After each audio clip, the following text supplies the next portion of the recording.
আর মাত্র 3 দিন, 3 দিন পরেই আমি পেয়ে যাব সেই মহাশক্তি যার জন্য আজ 13টা বছর আমি আরাধনা করছি।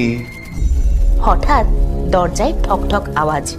ভয়ঙ্কর দৃষ্টিতে দরজার দিকে তাকিয়ে দরজা খুলে দিবে।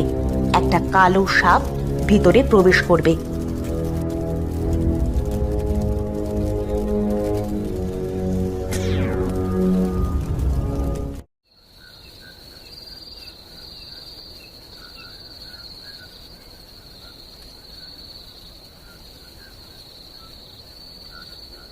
কি হলো? তোমায় এমন দেখাচ্ছে কেন? কোনো দুঃস্বপ্ন দেখেছো?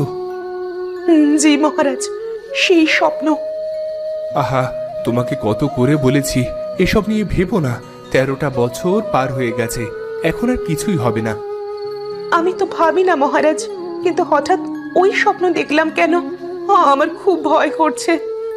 কিচ্ছু হবে না, তুমি একদম চিন্তা করো না, ঘুমাও। তাই যেন হয়।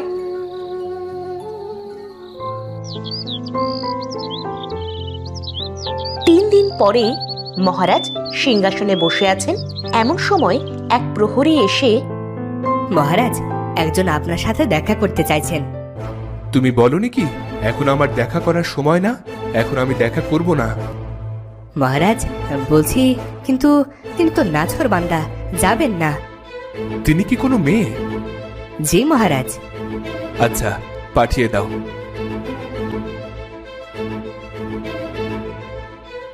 মেয়েটি এসেই মহারাজের সামনে বসে কান্না শুরু করবে।